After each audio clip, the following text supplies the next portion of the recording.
Well, it appears Zack Snyder has been busy with some teases as promoting the upcoming Zack Snyder's Justice League on HBO Max on March 18th. And so here we get the images of the scenes he shot for it, with featuring Jared Leto's Joker. And one can hope, certainly for Jared Leto, that he's got a second chance at bat here. A lot of people were very cruel to his performance in Suicide Squad. There's a lot of things, like they cluttered him up with the tattoos, and then to me, even worse was the stupid gold teeth, which made him talk like that. I think it compromised his performance. Because when I first heard he was cast, I thought, yeah, that might work. He's a weird guy. And he's the type of guy who could make something of that. But there was a lot kind of in the way of it. Too much stuff piled on. Not to mention that the plot of the movie just fell flat. But I guess at the time it might have been a fear of the ghost of Heath Ledger, and they were going out of their way to make him look different from that one. But whatever the case, it didn't work out well. Now, supposedly within the air cut, well, not supposedly, he's flat out said it, there's far more footage of Joker, and there's a different storyline there of his involvement in that. And so perhaps that'll get released, and we'll see. But with all that extra crap, I think it got in the way of his performance. So we'll see how he does in this one here. It's all gone, it looks like. I mean, maybe he still has the teeth. I hope not. I hope it's his normal teeth. Although the idea was that Batman knocked his teeth out. So maybe he's still stuck with false teeth. But here he is in the post-Darkseid invasion world. And heard descriptions that this is what was rumored, how he would look, and he looks the part. He's all, long hair and frazzled and kind of beaten down. But the tattoos are gone, and that's I can't help but think that that's an improvement. I've seen some colorized versions of this, but this is Snyder's photo that he released. So I'm assuming the hair is green and all that. And either they had the tattoos removed, or he just piled on the makeup because he's embarrassed about his tattoo time. But apparently, yes, he managed to escape Arkham when the Earth fell, and there's this confrontation between him and Batman in the movie, and sounds really cool. But there's kind of some confirming some bad news here. That I think when this got rolling and we heard it was going to be a miniseries, and now just not that long ago heard no, it's just going to be a movie, and then Walter Hamada saying it's a cul-de-sac, it doesn't go anywhere. Boy, there's no hope of sequels. And so Snyder explains in the Variety article, I'm looking at Cosmic Book News because it's just an easier site to navigate, but it's a good site, that he did this because he figures he's not going to get the chance to tell the story that he wanted to between the two, dealing with the death of Robin, that Joker had killed him and burnt the Wayne Manor down. So I believe that all intents and purposes Joker knows who Batman is, and that's kind of become the norm for the comic books, and that he does know it, but to him it's no fun if he reveals it, because then that ends the Batman career, and he doesn't want to do that because he enjoys the back and forth between them. So, but the bad news is that Zack Snyder decided, I better go ahead and do this to clear that up within this, because this is my only shot, and he's not going to be able to do the sequel. He doesn't say completely, but he says it's probably not going to happen. And so this was his chance to kind of wrap up that story and also give us the conflict, or some scene, between Ben Affleck's Batman and Jared Leto's Joker in this. And it looks very intriguing, So there he is. He's really all messed up, and so it's obviously he piles on makeup, which for the Joker, he's got the chemical that bleached his skin and everything, but it looks like he's exaggerated it. And plus, like I said, he's embarrassed about those tattoos, and he should be. So he's kind of smeared it on here. He looks more like a horror movie character, and which is appropriate. That's kind of what the Joker is. And so there he is in the full shot. He's, of course, you're seeing part of the set here, I'm sure, but this is wherever he is, and Batman finds him, and they apparently have a conversation. I'm assuming the stains are blood. Yeah. Got his surgical gloves and everything. So it's cool, you know. I'm intrigued by it and want to see it and all that, but at the same time, I think this is more of the sign that after these 4 hours, that's it.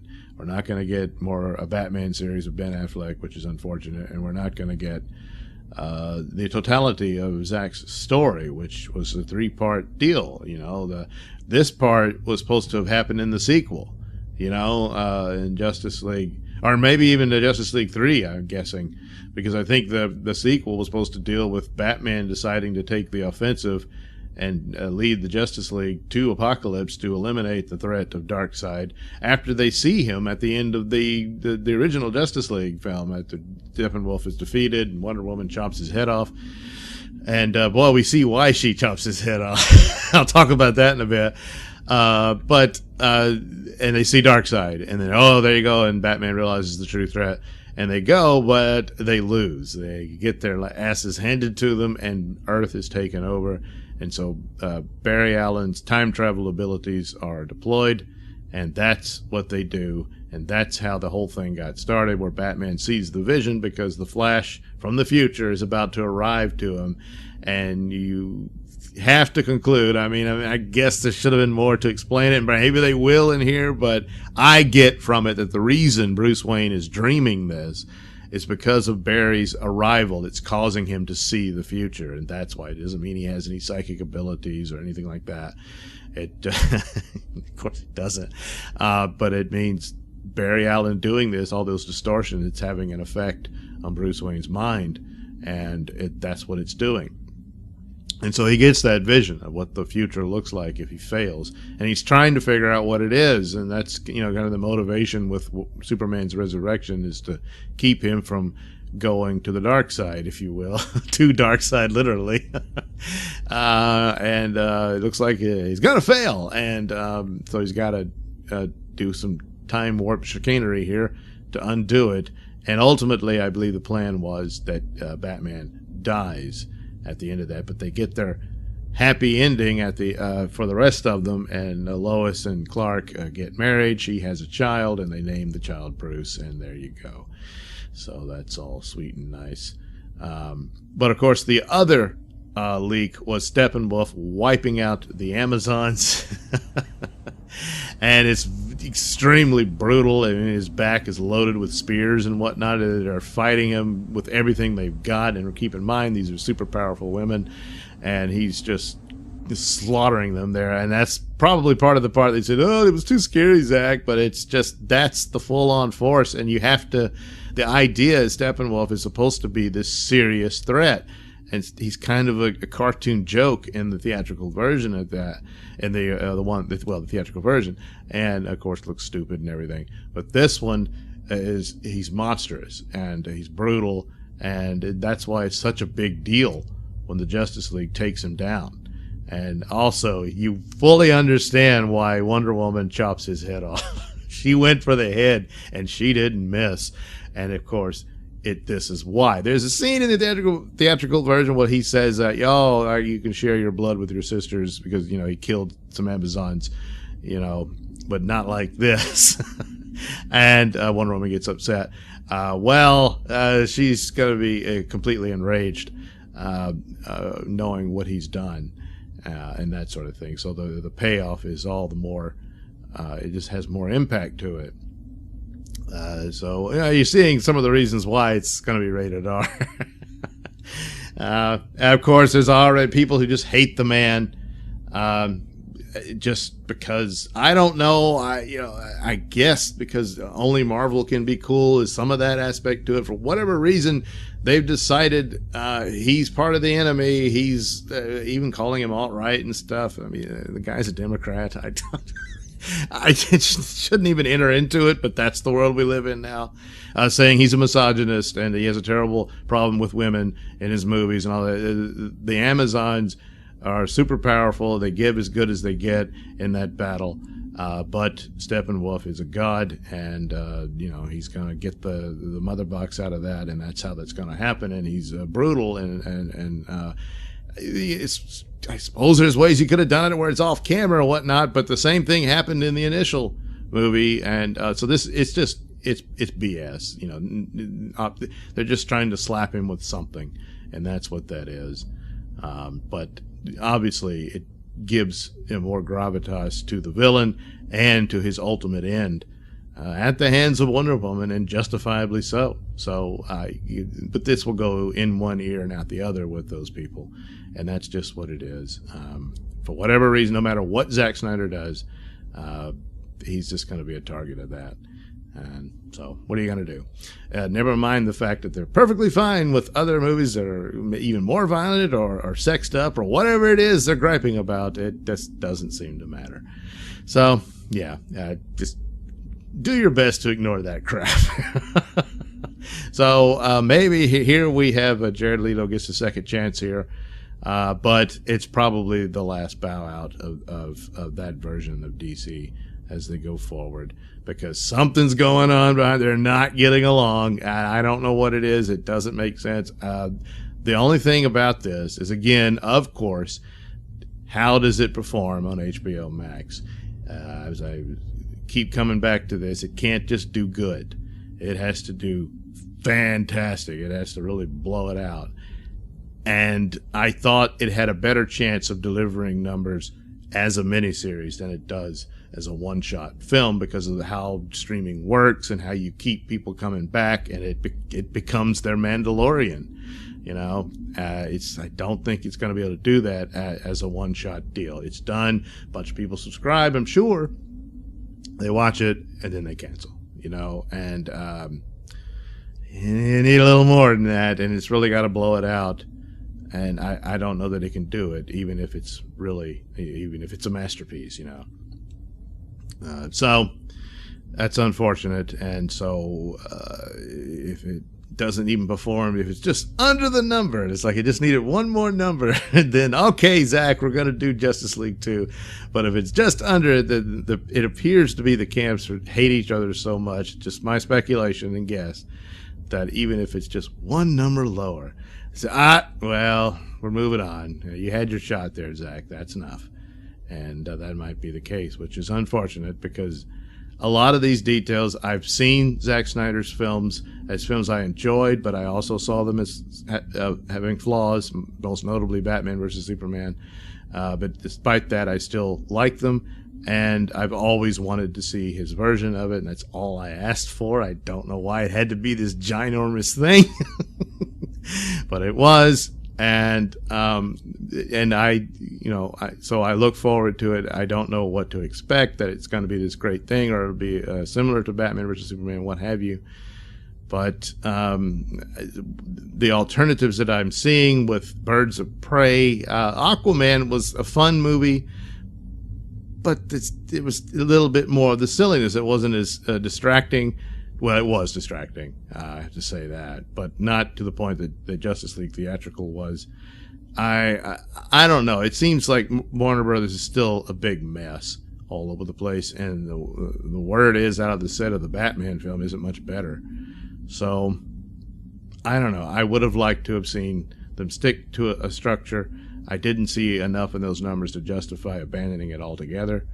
Well, I guess this is it. So, but if you like the version, you want it to succeed and all that, so when you do tune in, but share it as much as possible. Share the word, and people you think might like to check this out, and enough people sign up to watch it and whatnot. Maybe, just maybe, that'll convince the bosses. It's like, well, this is what they want. Got to give them what they want. Because it's the same situation in a lot of ways with what happened with Star Wars. Obviously, people have greatly accepted Mandalorian, especially what they pulled, their ace in the hole of Luke Skywalker. But yet there's camps in there, and there's others just don't like this at all, and for whatever reason, just despite all the gains that it provided to them, the profitability of it, and the idea of making these streaming services work, which so far haven't quite made it there yet in a lot of ways. Netflix remains king, followed by, I guess, Amazon, and they need something like that. They need the excitement and hype and whatnot, and I think for right now, Snyderverse is it. If Snyderverse is a turd on arrival, then justifiably so. Okay, we got to try something else. But to just abandon it before it comes out, and just out of, I don't like the plebes getting their way and that sort of thing, is crazy. Because all this excitement, and there's a market for it. You want to pursue it. So the idea that it's just abandoned already, and that Snyder now has to overwhelm it to have this go any further is sad. All right, Babylon enough. So there we go. Another chance for Jared Leto's Joker. Thanks for watching and listening. Say, while you're still here, why not like and subscribe and share with your many friends? Yes. Also, check out my mini stores in the link description below. Yes, where you can get t-shirts, hats, mugs, all those goodies with my artwork on them. Oh, yeah. And head over to indieplanet.com and pick up a copy of my comic book, Night Night. Oh, yeah. You can also catch me at my podcast, Mr Nailsin Show, on RadioMisfits.com. And you can also watch my videos on BitChute.com and now on Rumble.com. Oh, my goodness. So many places to watch me and my stuff. Oh, yeah. And if that's not enough for you, well, you can follow me on many social media platforms and say hi to your old pal, Mr. Nailsin.